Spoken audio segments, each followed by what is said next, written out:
Hi everyone, welcome to Score Plus. This is Shailendra Pandey और physics educator. प्यारे बच्चों, हम लोग human eye and colourful world में आई डिफेक्ट्स के बारे में पढ़ चुके थे और आज के इस सेशन में हम लोग पढ़ने वाले हैं प्रिज्म के बारे में, एटमॉस्फेरिक रिफ्रैक्शन के बारे में। तो आइए अपने इस सेशन को स्टार्ट करते हैं। प्यारे बच्चों, देखो इतनी प्यारी सी एक चीज जो यहाँ पे रखी हुई है, इस ऑब्जेक्ट को हम लोग कहते हैं prism. That is known as prism. Prism जो होता है, उस प्रिज्म का काम है कि उसमें अगर हम लोग कोई इस तरीके से व्हाइट लाइट पास करेंगे, व्हाइट लाइट, प्यारे बच्चों व्हाइट लाइट जो होता है ना, बेसिकली वो सनलाइट है। ठीक, सनलाइट जो होता है, अभी मैं आगे आपको पढ़ाने भी वाला हूं। Sunlight is compose of 7 colours. Sunlight जो कि व्हाइट कलर का होता है, येलो हमें दिखाई पड़ता है लेकिन वो होता प्योरली व्हाइट कलर का है, और व्हाइट कलर में सारे कलर्स होते हैं। ठीक, इस बात का प्रूफ भी आज आपको यहां से मिल जाएगा कि सनलाइट को जब हम लोग एक इस प्रिज्म से पास करते हैं तो आप चेक करो, ये प्रिज्म उसको कई सारे कलर्स में ब्रेक कर रहा है और यहां से देखो ढेर सारे कलर दिखाई पड़ रहे हैं, निकल रहे हैं। ठीक, ये काम होता है किसी भी प्रिज्म का। तो प्रिज्म एक समझ लीजिए ट्रायंगल शेप का है, लेकिन ट्रायंगल को बाहर निकाल लो तो ऐसे 3D शेप बन जाएगा, लाइक दिस, जैसा यहां पर आपको दिख रहा है। तो इसमें आप समझ लीजिए एक फेस ऐसा होगा, एक फेस ऐसा होगा। ठीक, एक नीचे लगा होगा, एक इधर लगा होगा, एक इधर लगा होगा। इस तरीके से प्रिज्म का शेप होता है। और प्रिज्म आने वाली लाइट रे को, आने वाली लाइट रे को अपने बेस की तरफ बेंड कराता है। ठीक, आने वाली लाइट रे को अपने बेस की तरफ बेंड कराता है ये प्रिज्म। क्लियर? तो आइए, प्रिज्म के थ्रू जो रिफ्रैक्शन ये जो हो रहा है, देखो लाइट रे अगर लेफ्ट साइड से इस प्रिज्म के अंदर जा रहा है तो ये जो प्रिज्म है ये तो किसी ना किसी मटेरियल का बना होगा। फॉर एग्जाम्पल, अगर ये ग्लास प्रिज्म है, मतलब ये ग्लास का बना हुआ है, अगर ये ग्लास का बना हुआ है तो इसका अपना कुछ ना कुछ रिफ्रैक्टिव इंडेक्स होगा। मतलब ये ग्लास अगर मैं एयर के कंपैरिजन में देखूंगा तो this will be a denser medium, तो ये आपका डेंसर मीडियम है, जबकि इधर जो एयर है वो हमारा रेयरर मीडियम है। ये सिमिलरली यहां बाहर का ये जो मीडियम है, that medium is again rarer medium, क्योंकि ये भी हमारा कौन सा है, एयर है। ठीक, तो ये लाइट रे रेयरर से डेंसर और फिर डेंसर से रेयरर मीडियम में जा रही है, इसीलिए ये लाइट रे के रास्ते को डेविएट कराता है, बेंड कराता है। ठीक, कैसे हो रहा है, क्यों हो रहा है, आइए मैं इस चीज को थोड़ा डिटेल में आपको यहां पर बताता हूं बना करके डायग्राम, ताकि आपको एकदम अच्छे से फील आ जाए। ठीक, लेट अस कंसीडर प्यारे बच्चों, ये एक प्रिज्म है। Let us consider this is a prism, और इस प्रिज्म में ये मान लीजिए एक लाइट रे जा रही थी। लेट अस कंसीडर ये लाइट रे जा रही थी, और लाइट रे अगर मान लो स्ट्रेट लाइन में ट्रेवल करती है तो लाइट रे को ऐसे जाना चाहिए,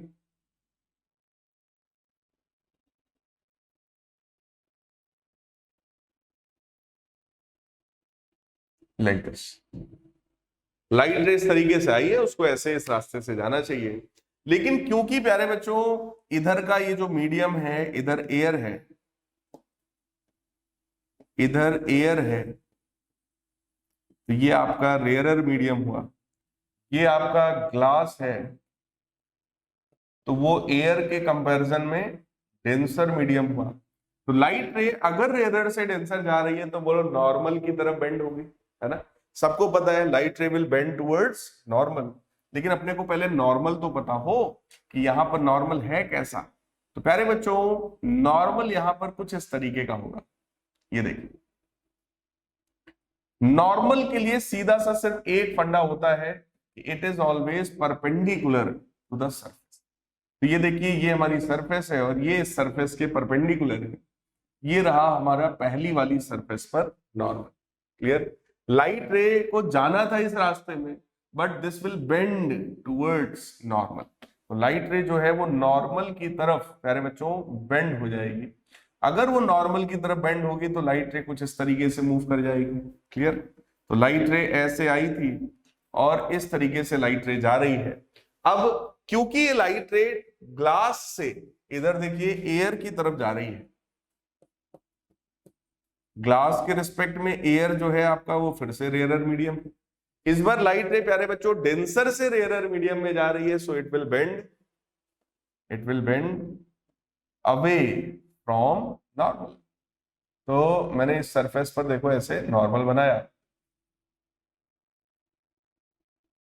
और इस तरीके से वो लाइट रे देखिए जा रही है, ये नॉर्मल है पहली बात। ठीक, तो सेकंड वाली सरफेस का देखो नॉर्मल ये रहा, that is normal N2 like this. तो लाइट रे ऐसे आई, ऐसे जा रही थी, अब ये नॉर्मल से अवे जाएंगे, so it will bend like this.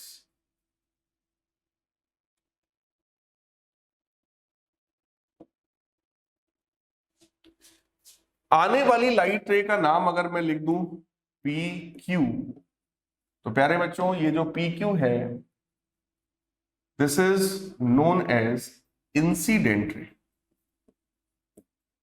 ये जो PQ है this is your incident ray. फिर ये जो QR है और एक रे ये है RS, इसका भी आइए नाम बताते हैं।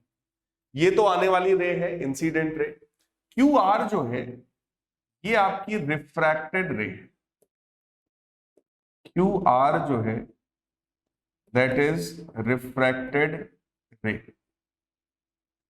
और RS जो है प्यारे बच्चों जो कि प्रिज्म से बाहर निकल रही है, that is we can say emergent ray. This is emergent रे।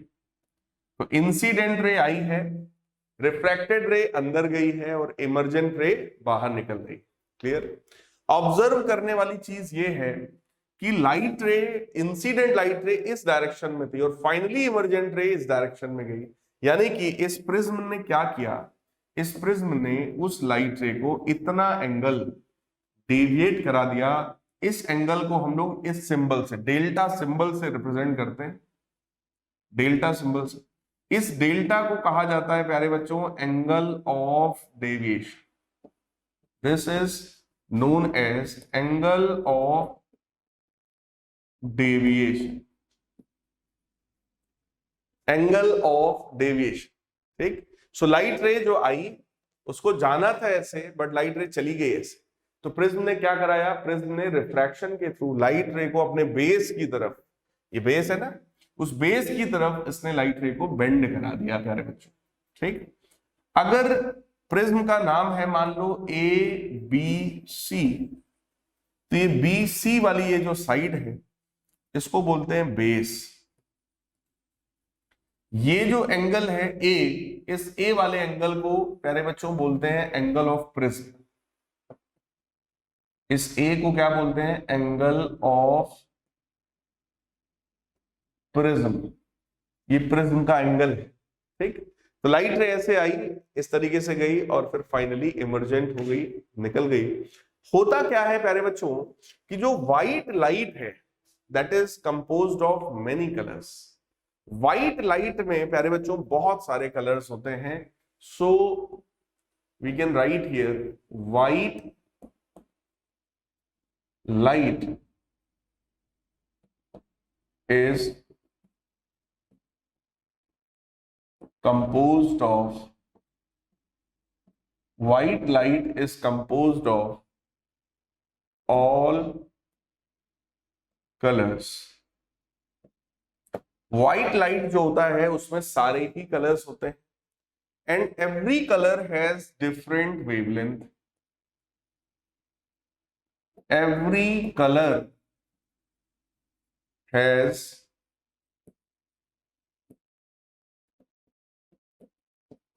Different wavelengths. हर एक कलर का प्यारे बच्चों अलग अलग वेवलेंथ होता है, और हर एक वेवलेंथ के करस्पॉन्डिंग इस प्रिज्म का रिफ्रैक्टिव इंडेक्स अलग अलग होता है।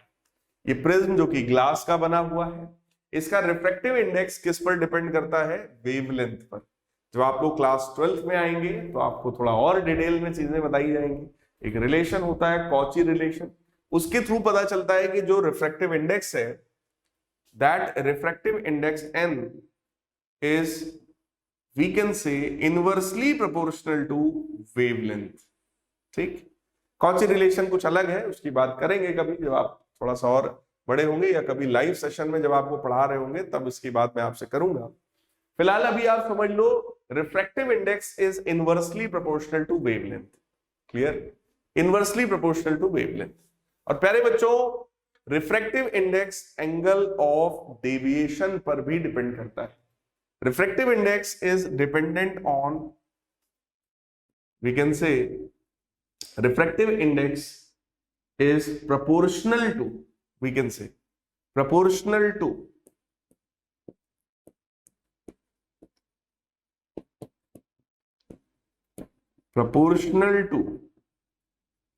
angle of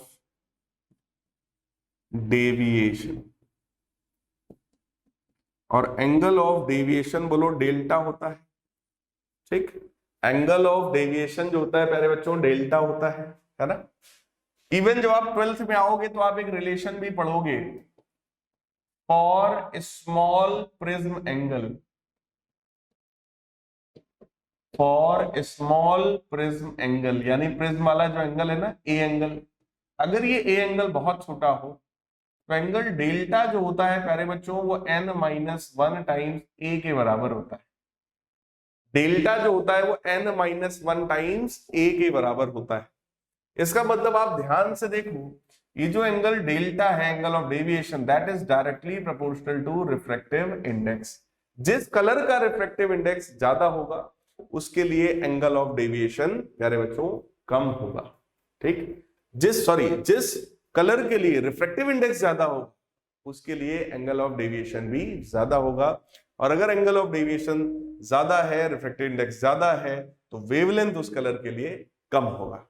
ठीक, और अलग अलग कलर का अलग अलग वेवलेंथ होता है। इसका मतलब प्यारे बच्चों, अगर वेवलेंथ अलग अलग है तो रिफ्रैक्टिव इंडेक्स अलग अलग है। रिफ्रैक्टिव इंडेक्स अलग अलग है तो हर एक कलर का जो डेविएशन एंगल है या एंगल ऑफ डेविएशन है प्यारे बच्चों वो भी अलग अलग होगा। ठीक, इसी वजह से जब व्हाइट लाइट हम पास करते हैं जिसमें बहुत सारे कलर्स होते हैं, ठीक, तो हर एक कलर का अलग अलग वेवलेंथ है तो अलग अलग रिफ्रैक्टिव इंडेक्स है, इसीलिए उनका अलग अलग एंगल ऑफ डेविएशन है। सोचो, जिस कलर का वेवलेंथ ज्यादा है उसके लिए रिफ्रैक्टिव इंडेक्स कम है और उसके लिए एंगल ऑफ डेविएशन भी कम है प्यारे बच्चों। ठीक, वेवलेंथ ज्यादा है तो रिफ्रैक्टिव इंडेक्स कम है, इसलिए एंगल ऑफ डेविएशन भी उसका कम है। तो इसका मतलब जब आप यहां से व्हाइट लाइट पास करोगे, व्हाइट लाइट में बहुत सारे कलर्स होते हैं, बहुत सारे वेवलेंथ्स होते हैं। अगर मैं आपको बताऊं तो जो विजिबल लाइट होती है प्यारे बच्चों, जो हमें दिखाई पड़ती है, विजिबल लाइट, भाई विजिबल लाइट होएगी तभी तो मैं देख पाऊंगा। जो विजिबल लाइट होती है बेटा उसका वेवलेंथ रेंज होता है 4000 एंगस्ट्रॉम टू 7000 एंगस्ट्रॉम। एंगस्ट्रॉम का मतलब तो आई थिंक आप समझते ही होंगे। एंगस्ट्रॉम का मतलब होता है 10⁻⁻10 मीटर्स। एंगस्ट्रॉम का मतलब 10⁻⁻10 मीटर। यानी कि जो विजिबल लाइट है, जो हमें दिखाई पड़ती है प्यारे बच्चों, उसका वेवलेंथ रेंज होता है 4000 एंगस्ट्रॉम से 7000 एंगस्ट्रॉम तक, या फिर 400 नैनोमीटर से 700 नैनोमीटर तक। इसका मतलब बेटा ये हुआ कि जो व्हाइट लाइट आप यहां से डालते हो उसमें वेवलेंथ 4000 से 7000 के बीच में कुछ भी हो सकता है। ठीक, बहुत सारे वेवलेंथ है, इनफाइनाइट वेवलेंथ है। हर एक वेवलेंथ के करस्पॉन्डिंग अलग अलग रिफ्रैक्टिव इंडेक्स होगा, अलग अलग रिफ्रैक्टिव इंडेक्स होगा तो अलग अलग एंगल ऑफ डेविएशन भी होगा। इसी वजह से वो प्रिज्म क्या करता है, जब व्हाइट लाइट आप डालते हो तो वो अलग अलग कलर्स को अलग अलग डायरेक्शन में डेविएट कराता है। ठीक, इसी प्रोसेस को हम लोग बोलते हैं डिस्पर्जन ऑफ लाइट। क्या बोलते हैं? Dispersion of light. This is one of the very important concept आपसे पूछा जा सकता है कि डिस्पर्जन ऑफ लाइट क्या होता है।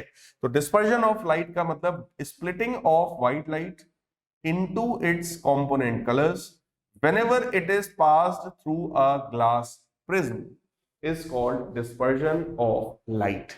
ठीक, और ये जो कलर्स यहां पर ऑब्टेन हो रहे हैं, इस कलर का एक सीक्वेंस होता है, violet, indigo, blue, green, yellow, orange, red. ठीक, एक सीक्वेंस होता है। देखो वहां तो ज्यादा जगह नहीं है, इसलिए मैं उसको यहां पर आपको लिख करके दिखा रहा हूं। Violet, indigo, blue, green, yellow, orange और रेड। ये पूरा का पूरा एक पैटर्न होता है। इस पैटर्न का नाम है विबग्योर। इस पैटर्न का नाम है प्यारे बच्चों विबग्योर। ठीक, VIBGYOR, violet, indigo, blue, green, yellow, orange, red. और ये पैटर्न नीचे से ऊपर की तरफ होता है, नीचे से ऊपर की तरफ। वॉयलेट, इंडिगो, ब्लू, देखिए ग्रीन, ये देखिए येलो, ये देखिए ऑरेंज, ये देखिए रेड। सो विबग्योर ये पैटर्न देखने को मिलता है नीचे से ऊपर तक। So splitting up of the white light into 7 colours on passing through a transparent medium like glass prism is called dispersion of light. प्यारे बच्चों, इसी को बोलते हैं dispersion of light. The band of 7 colours formed on white screen when beam of white light is passed through the glass prism is called spectrum of white light। ये जो VIBGYOR का pattern बना है, इसी पैटर्न को बोलते हैं प्यारे बच्चों स्पेक्ट्रम। इसी को क्या बोलते हैं? Spectrum of white light. ये स्पेक्ट्रम है, किस कलर का स्पेक्ट्रम है? व्हाइट लाइट का है। व्हाइट लाइट में 7 कंपोनेंट कलर्स होते हैं और इसी सीक्वेंस को, विबग्योर को बोलते हैं हम लोग स्पेक्ट्रम ऑफ लाइट। तो देखिए व्हाइट लाइट यहां पर डाला गया, अलग अलग कलर्स में उसने ब्रेक किया और इस तरीके से देखिए अलग अलग कलर्स यहां पर हमें दिखाई पड़ गए। इसी को बोलते हैं spectrum. Violet, indigo, blue, green, yellow, orange, red. ठीक, अब ऑब्जर्व करने वाली बात प्यारे बच्चों ये है, ऑब्जर्व करने वाली बात ये है, इंसिडेंट लाइट रे का डायरेक्शन ये था। ठीक, सबसे ज्यादा डेविएशन किस कलर का हुआ है? ये deviation for violet colour is maximum, where is deviation for red colour is least. तो रेड कलर सबसे कम डेविएट हुआ है जबकि वायलेट वाला सबसे ज्यादा डेविएट हुआ है। इसका मतलब deviation for violet is greater than deviation for red, है ना। अभी हम लोगों ने पीछे देखा था, जिस कलर का डेविएशन ज्यादा उसका रिफ्रैक्टिव इंडेक्स भी ज्यादा। इसका मतलब रिफ्रैक्टिव इंडेक्स वायलेट का ज्यादा होता है और रेड का रिफ्रैक्टिव इंडेक्स कम होता है। और वेवलेंथ इनवर्स रिलेशन में, मतलब वेवलेंथ किसका ज्यादा है? रेड का। ठीक, इन कंपैरिजन टू वायलेट। इसका मतलब प्यारे बच्चों वेवलेंथ अगर हम लोग देखेंगे तो वेवलेंथ जो कलर्स ऊपर हैं उनका वेवलेंथ ज्यादा है। So wavelength of red is greater than wavelength of orange, is greater than wavelength of yellow, is greater than wavelength of green, greater than wavelength of blue, is greater than wavelength of indigo, ठीक, is greater than wavelength of violet। तो सबसे कम wavelength किसका है? Violet का है। सबसे ज्यादा wavelength किसका है? रेड का है। ठीक, तो प्यारे बच्चों डिस्पर्जन ऑफ लाइट में थोड़ा सा और देखिए। डिस्पर्जन ऑफ लाइट में लिखा है the dispersion of the white light occurs because colours of the white light travel at different speeds through the glass prism. कह रहे हैं अलग अलग कलर का वेवलेंथ अलग अलग है, अलग अलग कलर की स्पीड ग्लास में अलग अलग है, इसीलिए सबका डेविएशन भी अलग अलग है। मैंने डिटेल में आपको समझाया। The red colour has maximum speed, so red colour is deviated least. क्योंकि रेड कलर का स्पीड मैक्सिमम है, रेड कलर का वेवलेंथ मैक्सिमम है ना, रेड का वेवलेंथ मैक्सिमम है, इसीलिए रेड कलर का डेविएशन सबसे कम है। सबसे लीस्ट डेविएशन किसका है? रेड का है। Violet colour has minimum speed, violet has minimum wavelength, so violet colour is deviated maximum. सबसे ज्यादा डेविएशन प्यारे बच्चों किसका हुआ है? वायलेट कलर का हुआ है। अब न्यूटन साहब ने एक एक्सपेरिमेंट किया, ये आपका न्यूटन्स एक्सपेरिमेंट है, दिस इज न्यूटन्स एक्सपेरिमेंट।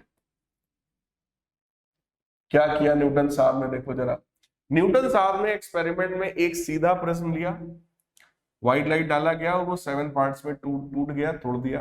फिर एक उल्टा प्रिज्म लिया, ठीक, उसने उन 7 पार्ट्स को वापस से जोड़कर व्हाइट लाइट में कन्वर्ट कर दिया। तो व्हाइट लाइट इधर से डालो, 7 पार्ट्स में तोड़ो, फिर इधर वापस 7 पार्ट्स को जोड़कर फिर से व्हाइट लाइट में कन्वर्ट कर दो, ठीक। इसी को हम लोग बोलते हैं न्यूटन्स एक्सपेरिमेंट। तो ये आप लोगों से कई बार डायग्राम बनाने को आता है ना। तो एक सीधा प्रिज्म लेंगे, व्हाइट लाइट को तोड़ेगा, एक उल्टा प्रिज्म लेंगे, वो वापस से व्हाइट लाइट को जोड़ देगा। व्हाइट लाइट इधर से डाला था और वही व्हाइट लाइट इधर से निकल रहा है, तो यहां पर एक पैच हमें दिखेगा, पैच ऑफ व्हाइट कलर, ठीक, व्हाइट लाइट का एक पैच दिखाई पड़ेगा, ठीक। अब अगला जो प्रोसेस है प्यारे बच्चों नेचर में, वो है रेनबो, जो कब बनता है? जब बरसात हो चुकी होती है ना। जब बरसात हो चुकी होती है, एटमॉस्फेयर एकदम क्लियर होता है, क्लीन होता है, उस समय इस रेनबो का फॉर्मेशन होता है। रेनबो देखो क्या है? Rainbow is an arc of 7 colors visible in the sky which is produced by the dispersion of sun's light by raindrops in the atmosphere। जो सनलाइट होती है उसका डिस्पर्जन होता है रेन ड्रॉप्स के थ्रू, और ये जो रेन ड्रॉप्स हैं यहाँ पर they behave like prism. Rain drops जो हैं दे बिहेव्स लाइक प्रिज्म, क्योंकि डिस्पर्जन वाला काम कौन कराता है? प्रिज्म कराता है। लेकिन यहां पर वही काम कौन करा रहा है? रेनबो करा रहा है। इसका मतलब ये जो रेन ड्रॉप्स हैं they are behaving like prism. So rainbow is produced by dispersion of the white sunlight by raindrops or water drops in the atmosphere. Each raindrop acts as tiny glass prism splitting sunlight into spectrum.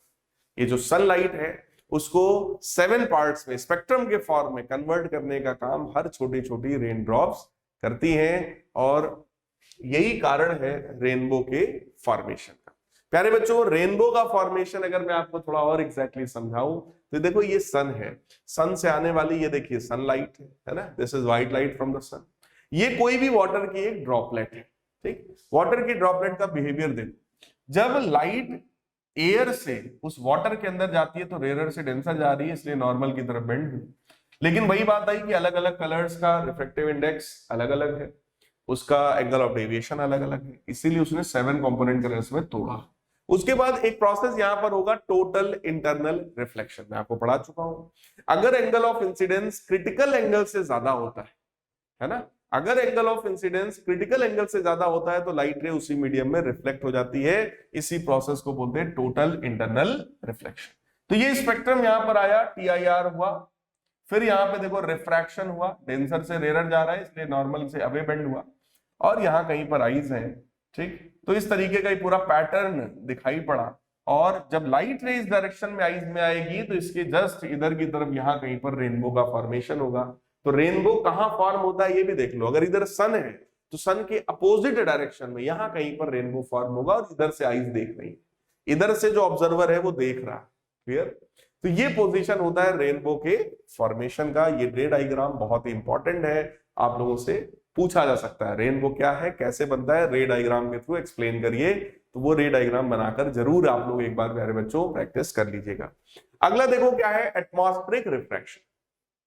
Atmosphere में होने वाला refraction, atmospheric refraction क्या होता है?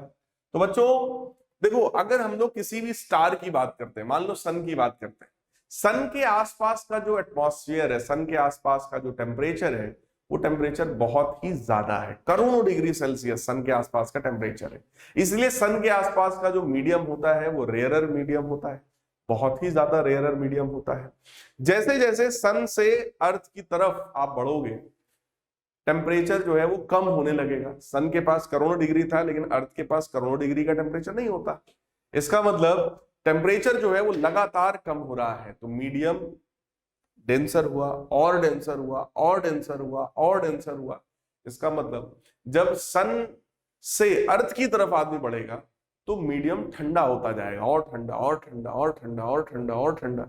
इसका मतलब सन के आसपास का अगर एटमॉस्फेयर रेयरर है, रेयरेस्ट है, तो फिर थोड़ा सा कम रेयरर, थोड़ा और कम रेयरर, थोड़ा और कम रेयरर, थोड़ा और कम रेयरर, मतलब थोड़ा डेंसर और डेंसर और डेंसर और डेंसर। तो हर एक लेयर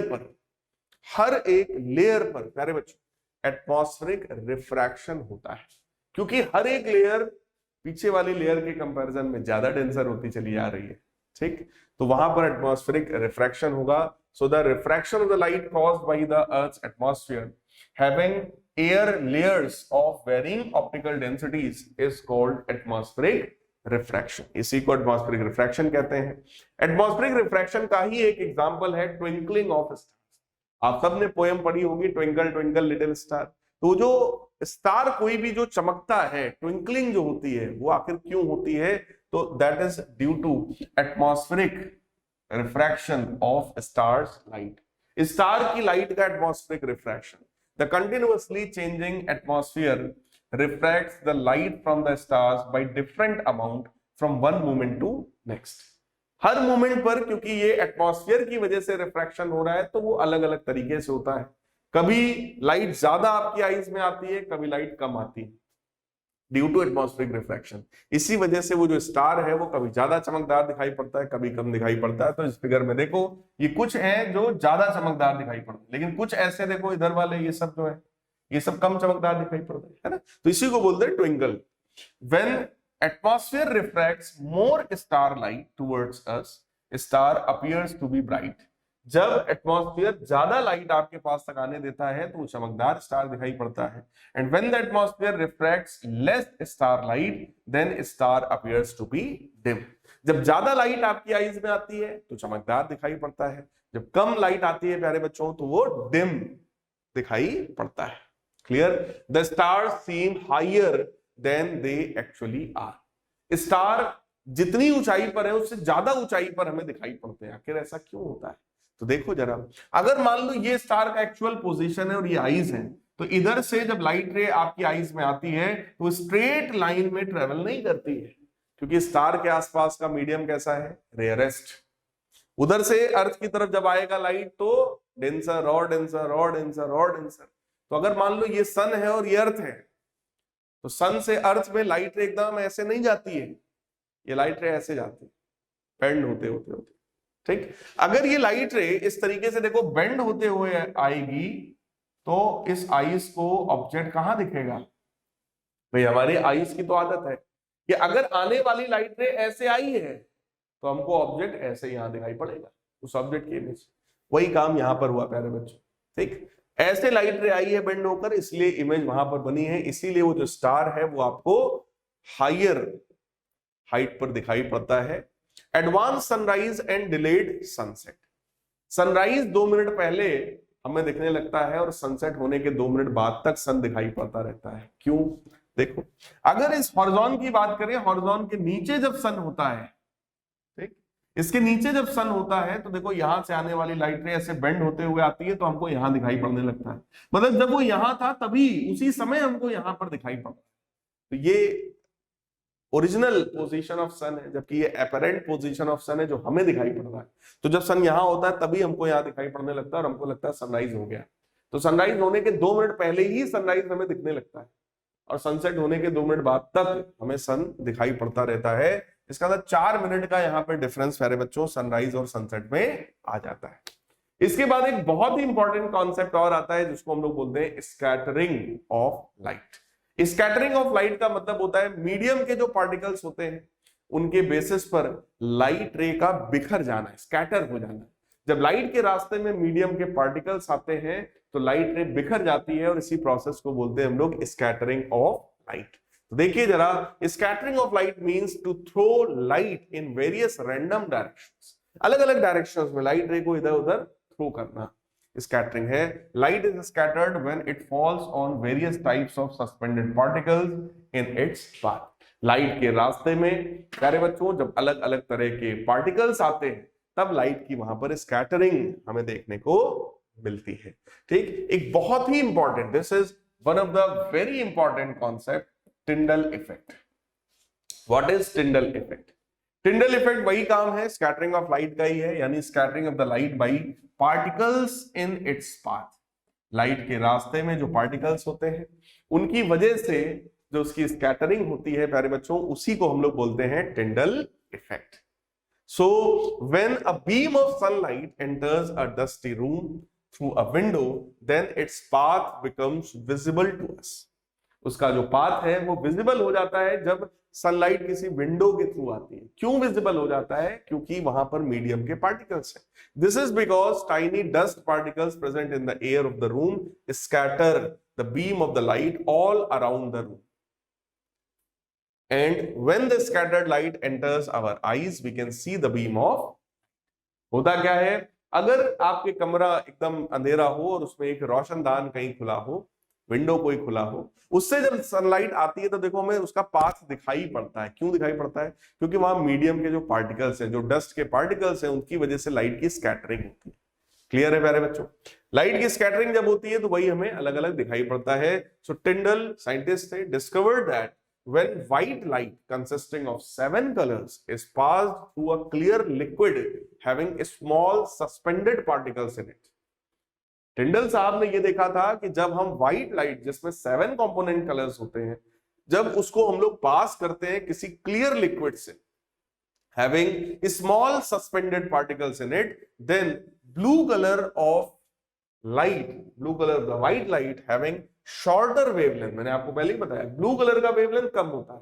ब्लू कलर जिसका वेवलेंथ कम है is scattered much more than red color having longer wavelength।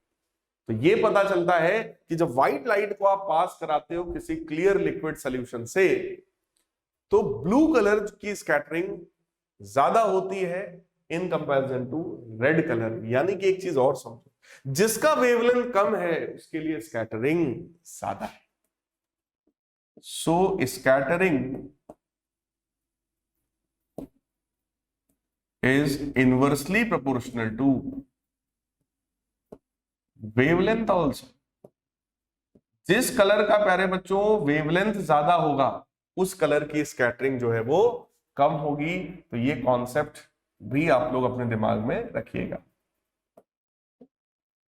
जिस कलर का वेवलेंथ ज्यादा उसकी स्कैटरिंग कम।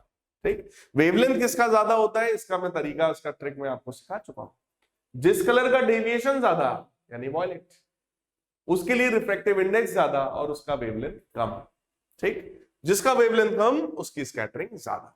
तो स्कैटरिंग ब्लू कलर की ज्यादा होती है और रेड कलर की स्कैटरिंग प्यारे बच्चों कम होती है। तो अब हमारा अगला बहुत ही इंपॉर्टेंट एक क्वेश्चन आ गया है, why the sky is blue. Sky जो होता है वो प्यारे बच्चों ब्लू कलर का क्यों दिखाई पड़ता है? Why the sky is blue? क्योंकि वहां पर ब्लू कलर की स्कैटरिंग सबसे ज्यादा हुई। अभी हम लोगों ने पीछे देखा ब्लू कलर की स्कैटरिंग रेड से ज्यादा होती है, तो ब्लू कलर की स्कैटरिंग ज्यादा हुई है। देखो, the scattering of the blue component of the white sunlight by the air molecules present in the atmosphere causes blue colour of the sky. क्योंकि ब्लू कलर की स्कैटरिंग सबसे ज्यादा हुई। अगर मान लो अर्थ का अपना कोई एटमॉस्फेयर ना होता, अगर अर्थ का एटमॉस्फेयर ना होता तो इस तरह का कोई स्कैटरिंग ना होता भाई, मीडियम के पार्टिकल्स ही ना होते, स्कैटरिंग ना होता। अगर स्कैटरिंग ना होता तो फिर यही आपका स्काई ब्लू ना दिखता, ये ब्लैक कलर का दिखाई पड़ता। इसीलिए जब हम अर्थ की सरफेस से ऊपर निकल जाते हैं, अर्थ के एटमॉस्फेयर से ऊपर निकल जाते हैं स्पेस में, तो स्पेस में देखने पर जो इमेजेस आती हैं वो ब्लैक कलर की आती है। ठीक, क्योंकि वहां पर कोई एटमॉस्फेयर नहीं है, तो वो dark black instead of blue दिखाई पड़ेगा। अगला एक बहुत इंपॉर्टेंट ये भी क्वेश्चन है, 1 नंबर 2 नंबर में क्वेश्चन पूछे जाते हैं, why sun appears red at sunrise and sunset. Sunrise और सनसेट पर प्यारे बच्चों जो सन है वो रेडिश क्यों दिखाई पड़ता है?